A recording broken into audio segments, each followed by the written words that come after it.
Эмбер Спирита очень сильно подняли в патче 7.31, так что сейчас я думаю самое время начать играть на нем и апнуть свой рейтинг.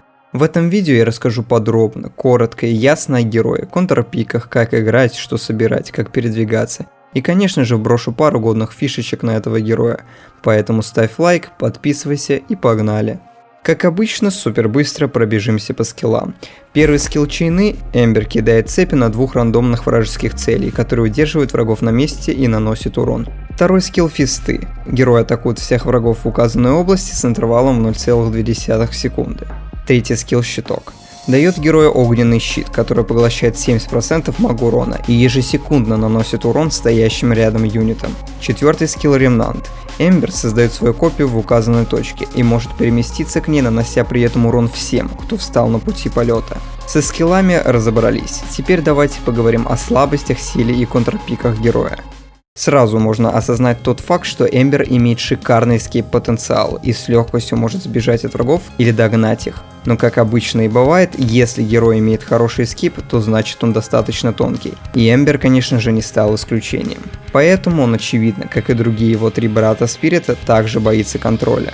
Кстати, гайды на обоих братьев Шторма и Вайда вышли у вас в всплывающей подсказке, так что если интересно, то можете посмотреть. Ну продолжим. Еще одним плюсом, конечно же, является возможность фармить с помощью третьего скилла или с помощью БФ и Майла вкупе со вторым скиллом.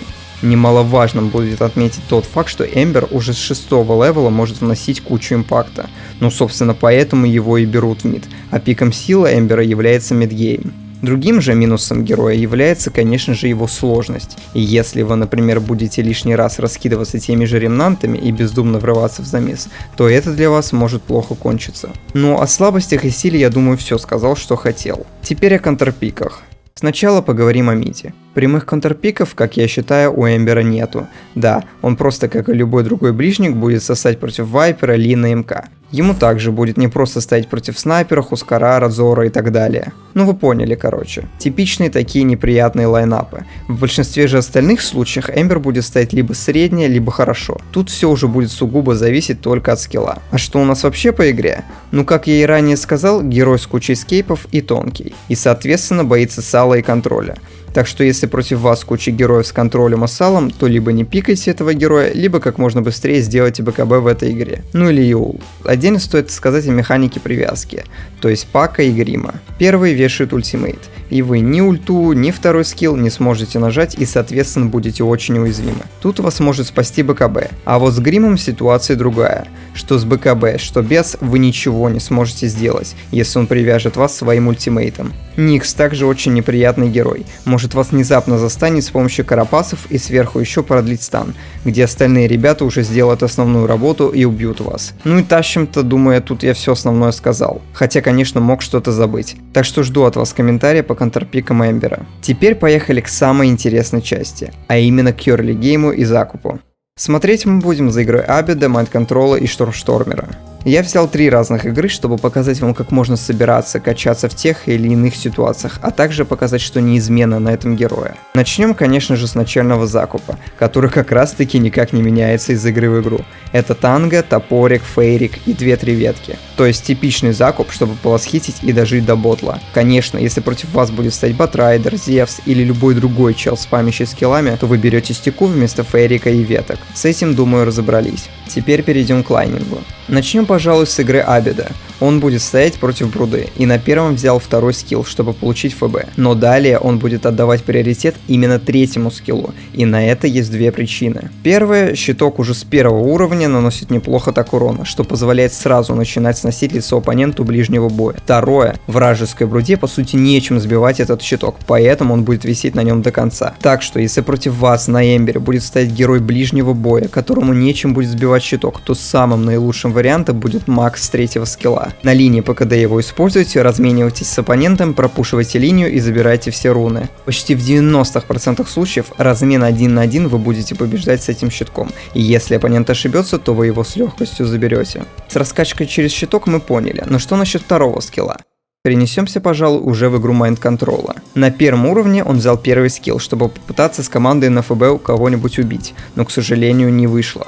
Как видите, стоять ему пришлось против крабы, и лайнап этот не из самых приятнейших, назовем это так. От третьего скилла здесь не будет никакого проку совершенно. Противник дальнего боя плюс с легкостью сбивает щиток. Поэтому идеальным вариантом раскачки здесь будет именно игра через макс 2. Тут, кстати, произошел один интересный момент. Mind Control, получив 4 уровень, не потратил очко уровня на прокачку одного из скиллов, на всякий случай. И в итоге, когда краба погналась за ним за Т1 вышку, он прокачивает 3, юзает его и чудом выживает на лоу хп. Краба в итоге умирает из-за подтянувшегося Бейна. На подобной линии вам нужно просто терпеть, ласхитить все, что можете, кайтить врага с 2 скиллом. И, конечно же, стараться не фидить. На 4 уровне все же можно взять 3 скилл для фарма, если у вас есть доступ к легкому кемпу, так как его могут либо заблочить, либо вражеский мидер может просто не подпускать вас к нему. С 8 уровня также можете начинать максить 3 скилл. Теперь давайте-ка посмотрим еще на одну интересную раскачку Эмбера и заиграть Штормштормера. Ему пришлось стоять против Лишрака. Лайнап средний для Эмбера на самом деле, но интересно тут вот что. Очевидно, тут нет смысла максить 3 скилл, и наш герой начинает качать 2, но при этом он не берет щиток даже на единичку и предпочитает вместо этого качать также 1 скилл. И так вплоть до 11 уровня он никак не притрагивается к прокачке щитка. Как итог, спам 2 и 1 скилла на линии оставляет Лишрака каждый раз без хп. Один раз его спасает Фейрик, другой раз он все же умирает. Так что, ребята, всегда смотрите, против кого будете стоять, и качайтесь, исходя из особенностей вражеского мидера. На что ориентироваться я сказал выше. Ну и да, конечно же не забываем про сейф ТП, ганги с подходящей руной и так далее. Это уж база, я думаю. Теперь давайте я пару слов уделю закупу на ранней стадии, и в нынешней мете, мне кажется, каких-то особенных отличий нету. Сначала берем ботл, потом Бладстоун и ботинок. В промежутке можете взять стику, если стоите против кастера. После ботинок капайте фейзы, а Бладстоун в арбу. И с early геймом, думаю, закончили. И теперь самое время, думаю, рассказать о том, в какого эмбера вам собираться, как передвигаться и вести себя в замесе. Для начала, я думаю, стоит сказать о том, что есть два типа эмбера. Это магический и физический. Первый, очевидно, собирается через Майлы, Аганима, Рефрешеры, Актарины, а другой через Дизольки, Дейдауса, МКБ и Рапиры. Понять, через что вам собираться, на самом деле очень просто. Если против вас куча ловкачей, иллюзионистов, зоопарков, то собирайтесь магического. Если же против вас куча тонких челов без брони, то собирайтесь физического. Вернемся снова к нашим друзьям, а конкретно к Штормштормеру, который стоял против Лешего. Против его эмбера выступают такие тонкие герои, как Висп, Леша и Таск, а также Тиникс Панга. Тут, очевидно, идеальным билдом будет физический, что наш дружок и делает, собирая первым слотом Дизоль, который еще ничего так апнули в последнем патче. Впоследствии арба с дизолятором давала минус 8 брони суммарно каждому задетому герою. И собственно вопрос, наносил бы он столько же много урона по команде врага, собрав Мейлшторм? Конечно же нет. Теперь по поводу магического эмбера.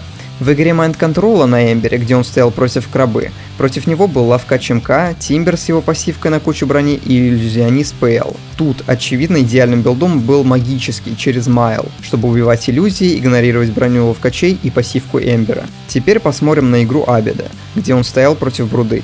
Против него также играл Тимбер и лавкач Тракса. Тут тоже идеальной сборкой была именно магическая, через Майл. Я понимаю, что я могу обсасывать некоторые моменты слишком сильно, но надеюсь, что после такого у вас точно не возникнет недопоняток по поводу сборки. Ну и конечно, сборки могут пересекаться, и можно одновременно собирать и Майл, и Дейдалус. Ведь вся суть предметов — это максимально эффективно усилить своего героя против конкретного пика. А пики, как вы знаете, каждую игру отличаются. Иногда вообще можно собрать Мейдж Слеер, если против вас куча кастеров, которым вы сможете обрубать макурон, просто пробежавшись по ним вторым скиллом.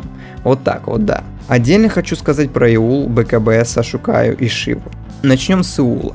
Его собирайте только, если есть какая-либо опасность сайленса, и не обязательно его рашить первым слотом, так как таким образом вы рискуете потерять темп и перестанете вносить достаточный импакт. То есть, условно говоря, если против вас играет Бруда с фасторчетом, то лучше первым слотом вынести Майл и просто не подставляться под нее, а после уже вынести Иул или вообще Манту. Но если против вас Шторм с фасторчетом или Квапа, которые могут быстро переместиться к вам, а тиммейты вас никак не засейвить не могут, то тут, конечно, нужно собирать первым слотом Иул. По поводу БКБ. Его вам придется собирать в куче игр, и старайтесь вообще не игнорировать этот артефакт. Его можно делать сразу после Майла или Дизоля, но опять же все, конечно, по ситуации. Смотрите на пик и игру. Сашу Каю собирайте, если против вас много контроля и сала. Шива, если много физурона. Теперь, думаю, можно сказать пару слов о том, как вести себя в замесе. И на самом деле при отсутствии БКБ ваш геймплей будет заточен просто вокруг второго скилла. То есть просто даете второй скилл ПКД и держите дистанцию от опасностей. Если у вас есть БКБ, то вы уже можете вылетать в центр врагов и неплохо так инициировать. Главное, обратите внимание на свою ульту. Просто так ей раскидываться не надо, ведь она хоть и очень эффективный, но единственный ваш эскип. И просто так, потеряв 3 ремнанта, вы становитесь очень уязвимы. Опять же, это все опыт и еще раз опыт. Только с ним вы сможете интуитивно понимать, что делать и так далее. Но в целом все так, как я сказал выше. Ну и теперь фишечки на Эмбера. Первый скилл чинные. Их можно юзать как во время второго скилла, так и во время ультимейта. И привязываться будут вражеские юниты вокруг, в момент нахождения модельки персонажа. Второй скилл фисты. Порядок скачков между юнитами выбирается каждый раз рандомно. Во время фистов можно юзать как предметы, так и скиллы. Поэтому можно юзать условный ТП-аут, чтобы спастись, или использовать ремнант. Ремнант, очевидно, будет вылетать не из начальной точки прыжка, а в точке текущей модели героя. Герой во время фистов неуязвим, поэтому ими можно эвейдить снаряды и скиллы. Главное, чтобы ваш герой находился в неуязвимой форме в месте попадания скилла. Например, у вас не получится заэвейдить кинжал Клопы, если вы просто нажмете второй скилл во время полета снаряда. Тут важно нажать скилл способом, названным выше. А скиллы привязки, кстати, вы никак не сможете заэвейдить, даже если сделаете все правильно. Ну и во время привязывания также не сможете ничего сделать. Про это я уже говорил. Фисты можно использовать, когда вы летите в ремнанте, но тут есть несколько маленьких нюансов. Первый в том, что вы можете использовать фисты таким образом только по правую сторону Эмбера. Если использовать по левой, то второй скилл заюзается только по окончании полета. Второй нюанс в том, что если у вас получилось заюзать второй скилл в полете, то вы останетесь в точке начала второго скилла, если не успеете доскакать за время полета ремнанта. Я честно не знаю, как это еще объяснить. У третьего скилла очевидно никаких фишечек нету. Четвертый скилл ремнант. Скорость его полета зависит прямиком от скорости вашего передвижения в момент нажатия скилла. То есть, если вы были жутко замедлены, то и ваш ремнант будет жутко замедлен.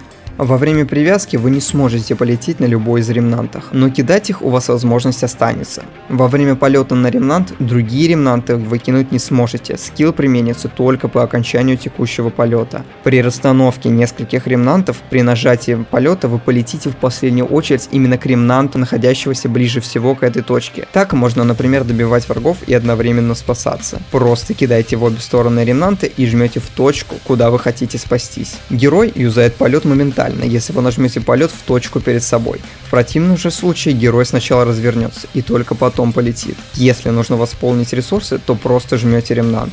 Жмете ТП на базу и возвращаетесь на ремнанте. Очевидно, конечно, но все же. Перед смертью, даже если у вас нет маны, на всякий случай киньте ремнант, так как в случае чего вы сможете байбэкнуться и моментально вернуться с фулл ресурсами в файт. Во время ремнанта вы также неуязвимы и также можете эвейдить скиллы и снаряда по тому же принципу, как и у фистов. Ну и да.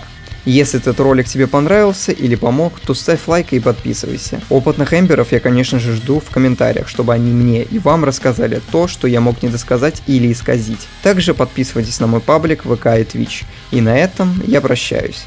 Пока!